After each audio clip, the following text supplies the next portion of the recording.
Buhari administration today is doing is undemocratic and unconstitutional. And no matter what he does, because today he is a president and commander-in-chief, and he has forgotten the time that he had a protest and he was tear-gassed and he went to court and there was a judgment that said that you don't need to ask police for permission. What you need to ask from them is for them to come and give protection, and you could give them 48 hours notice. Today, President Muhammadu Buhari suddenly finds himself as a president and commander-in-chief, and then he has turned to the same person who is now using tear gas on protesters, the same person who is now killing people for protesting, the same person who under his administration people are being taken away one after the other from their houses and they are missing. Showore is in custody. Dadiata, nobody knows where he is. A whole lot of Okefas is missing.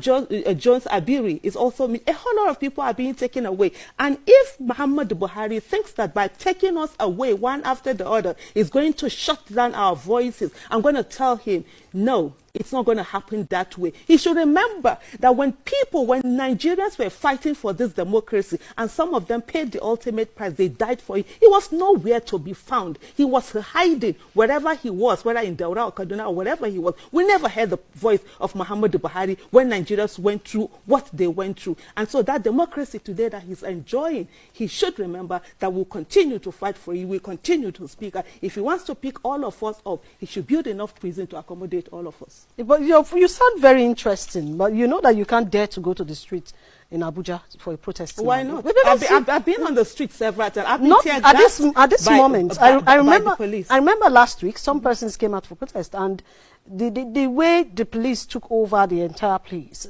and even a prison van was seen in the scene of the protest. Then a lot of persons kept asking questions.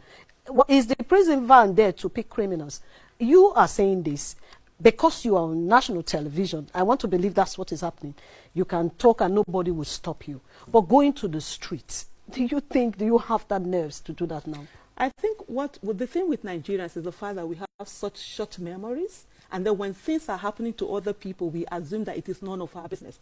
For how many times have we been on the street, either on Bring Back Our Girls protest or any other protest? We've been attacked by police. We've had whole lot of them attacking us. And Nigerians looked away. And that time we were shouting that the democratic space, the Nigerian democratic space is being shrunk by Buhari's administration. People looked the other way. So why would I not be on the street? Let me tell you something, Ijoma. In Nigeria, none of us is alive. From Muhammadu Buhari to whoever of us, we are not alive. So we are merely surviving. You are breathing. We are merely. Is that life? Is that life? We go home. What's your definition of life?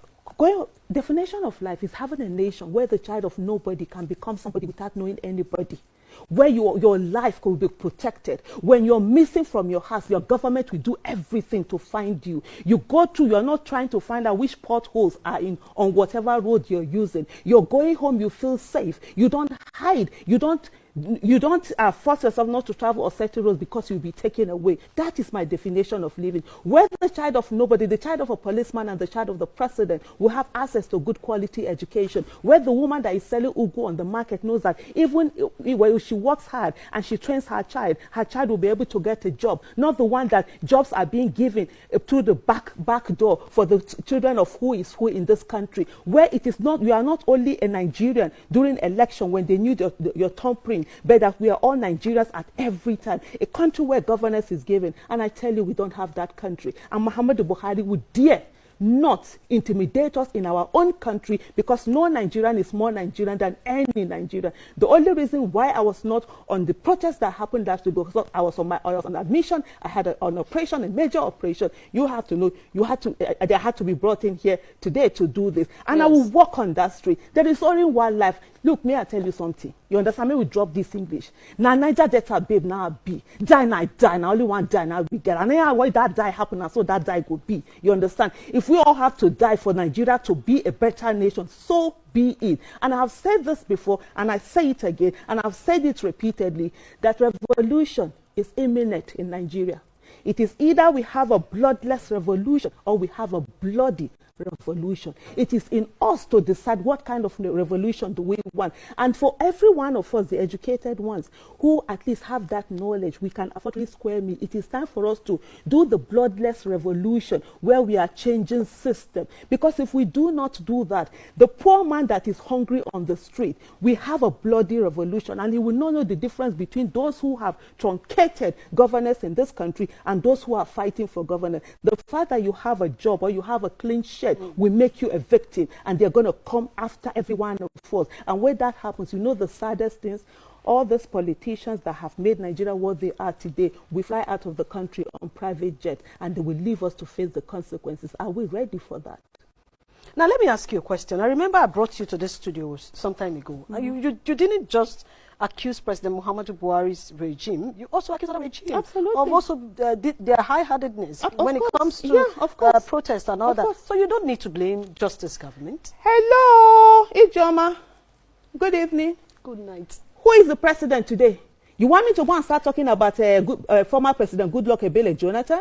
I spoke about him when he was in power. You want me to talk about former president, the late President Yaradua, or you want me to go to Obasanjo, or you want me to travel where? This issue of high-handedness have been there, but because it has happened before, does not give President Muhammadu Buhari the right to continue it. Because when he came in 2015, he said he was going to give change. And when we asked for change, we were not asking for change of initials from GEJ to GMB or PMB or whatever it is. We wanted change in the way governance was done. President Muhammadu Buhari might not value his words. He says certain things and he does certain things, other things, different from what he said. But remember in Chatham House, February 2015, Muhammadu Buhari stood and said to the whole world that he's a reformed Democrat. Is this how a reformed Democrat behaves? Where citizens can no longer speak, when you're picked up from your house, where you're being threatened, they send halts every time we get life threats and all of that. Look, let me tell you something. I think one of the things we have not realized in Nigeria is the fact that yesterday's victims were once survivors. Today's victims were yesterday's survivors. And tomorrow's victims would be today's survivors. And I say again, those who have died before will not die again.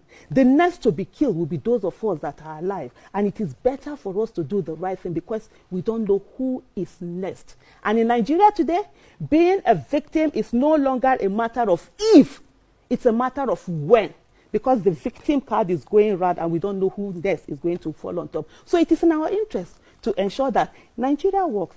People that looked the other way when BBOG were being attacked, I remember when we were tear gas, I was shot by the Western police, one tear gas canister here, one there, because later on the policeman would say, oh, we smoked you, because I'm the stubborn one. Remember when my hands were raised, I was almost dying. Or the only thing I said to God, I said, look, don't let me come down here. Even if I'm going to die, let me get to my house and die. A lot of people praised them.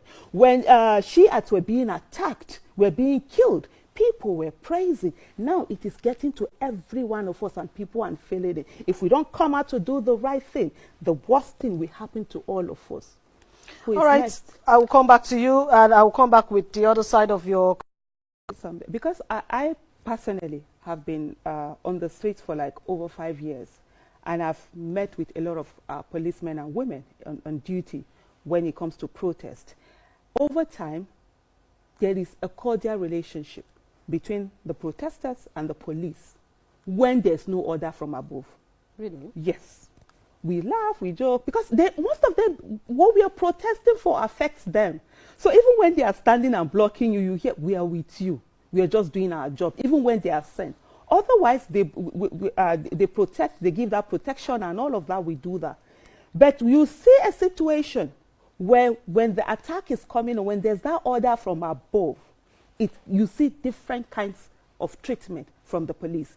The last time we were attacked at the Bring Back Our Girls movement, do you know what they did? They swapped the normal police that would come, and because it depends, from Unity Fountain, there's a particular set of them that this is their territory, they are there and all of that. When they were going to do that tear gassing and all of that, beat us up, tear gas us, they changed them. So that, you know, the ones that they know, they will have that relationship with them or whatever. So there's a difference.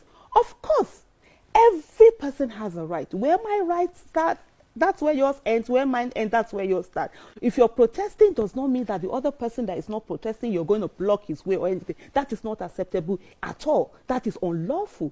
And when we protest, we always do it in the lawful way. If you find any unlawful act, most of the time, it's from the Nigerian police. They are the ones that are always... Let's even use the Shiite as example. The Shiites were sitting at Unity Fountain.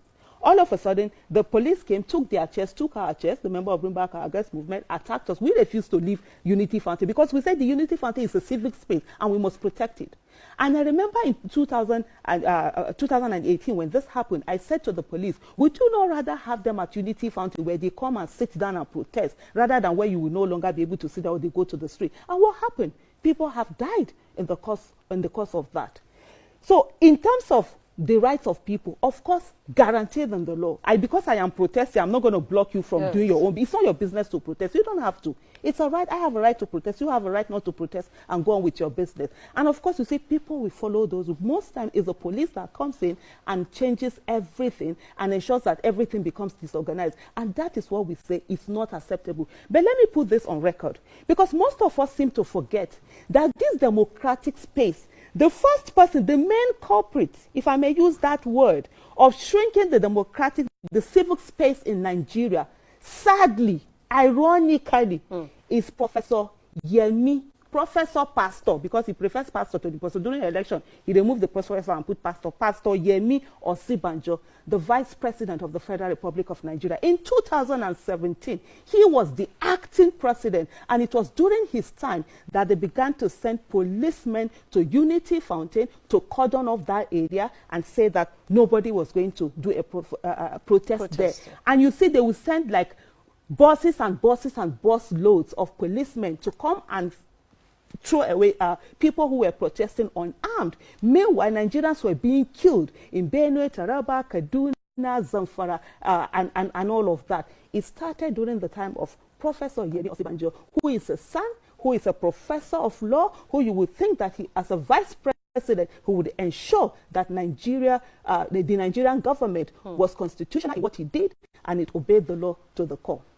So that's why you think what is going on now, he's supposed to voice his own opinion. Absolutely. Or tell them to leave, to allow them. What is the essence of the sun? What is the essence of the protest? But you know what is going on in Okon now? They left these protesters, but it has become a violent protest. They have gone to shut down airports and all that. That's exactly what I think Nigerian security agencies are trying to avoid.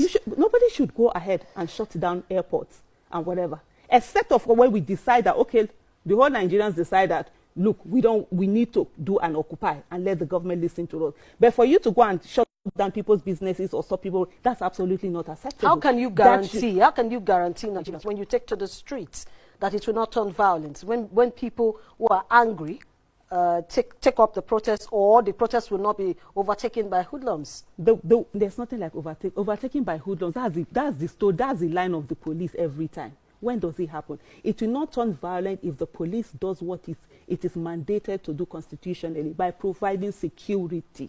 You understand? The first thing that the police would say is that, oh, I've been invited several times by DSS, by police. We sit down, they will tell you, oh, we think people are going to infiltrate. Who is going to infiltrate? How many protests have you seen turn violent that it was not police that instigated it? Even our own case, the Bring Back Our Girls movement, where we were tear gas, the only thing that we refused to react back, because we know we have to be law abiding. We have to show the Nigeria that we want. Even when police provoke us, we don't. The worst thing that we do is that we sit down. Yeah, there are certain times, there are certain groups of people when they protest and they cannot hold that in, and when the police attacks them, they too attack back. But we don't. I can tell you, over 90% of any protest that you see turn violent in Nigeria, police is the one that first of all is the culprit that instigates that violence, and people react. But most of the time we sit down. So what do you want? I have been on protests, several protests, that even when we go on this thing, they know us. We come in, we march. It is an intellectual thing, and that's the reason why I'm calling on every Nigerian. The education that you and I have is not for us alone. It's for millions of others that are not educated. So with that education, we can call for intellectual discussion. I don't need to fight when I know I have mouth that if I say it to you in the next 1 week, you'll be thinking. I will slap you now. In the next 1 hour, you won't feel the pain. But there are certain words I will say to you in the next 1 year. When you think about it, you say, Kai. So intellectual discussion. And that's why we are saying, as much as let's speak out, let's ensure that things are changing. Because you know what? There is hunger in the land. When somebody is hungry, you cannot define what the person will do.